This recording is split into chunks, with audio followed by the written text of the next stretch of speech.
ready. You're going to love this question. I've already started the I timer. see that. Okay. Stuart, you've been in the audio industry for a long time. Why is there such a large price difference between speakers? Well, they're all black and they're all square, right? So they should all cost the same. That's, a lot of people are really wondering about this. Well, you think about it. Okay, so like I don't know what it takes to manufacture this mug. Okay. Okay, and this mug, like to me, it looks like a mug, but Sure. but it could be really expensive or really cheap. Yeah. And a mug maker would know the difference. It's the only analogy If you're I a can mug think of. maker, I want you to reach out to us on social media. It's funny. We need to meet you. So speaker boxes Yeah. are comprised of components. Yeah. Not only the components on the inside, but on the outside too. The box You've itself. got plastic boxes, you've got wooden boxes, you've got different types of wood that are used, different thicknesses, all that kind of stuff. The components on the inside matter. Yeah. How it was engineered with those components. You could have 10 different wooden boxes with the same components in them, and they would be engineered differently. Yeah. So that all has to go into an account. Somebody's got to actually physically create this box and engineer it a certain way. Right. So yeah, all that stuff matters. And not all boxes are the same. No, and they could be, let's just say there's an active box and a passive box. Let's use those two.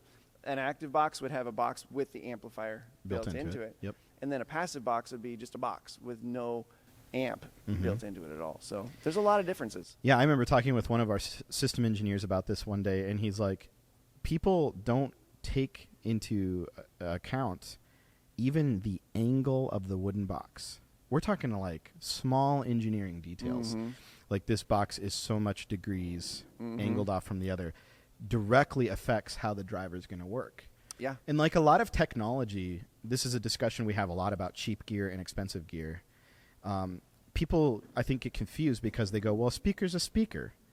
Like, and even if you break a speaker open, it's like it's a driver, there's some cabling, maybe there's some resistors. Like, it seems so basic to so many people, but even that driver, there's so many levels of how that was put together, the magnets, all that stuff. And then, was that driver optimized to go in that box? Yes. Or were they just trying to throw, some companies, unfortunately, to build their cheap speakers, they just find lots of components. Sure.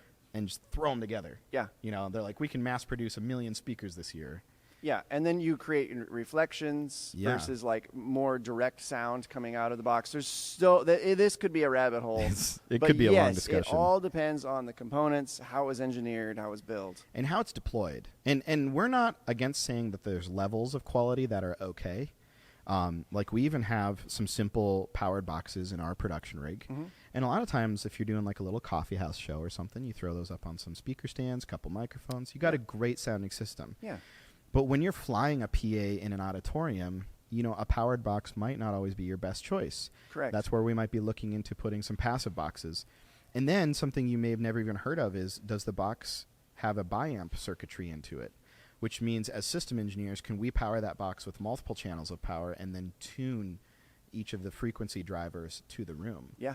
Because a box that has the biamp capability is going to give us as system engineers so much more flexibility. Yeah, we're not trusting on whoever engineered this box to go, just trust us. We know we made this thing, flat. Perfect. It's good to go. Just plug in your audio source and away you go. Now, that's not something that we would prefer to do. If we can send 2 lines to it and send audio to the high frequency, send audio to the low frequency, and actually do it ourselves, you'll always get a better. And a big reason for that too is like, even if a box were claiming to be perfectly engineered, which I'm sure some companies do, they can't account for every environment out there.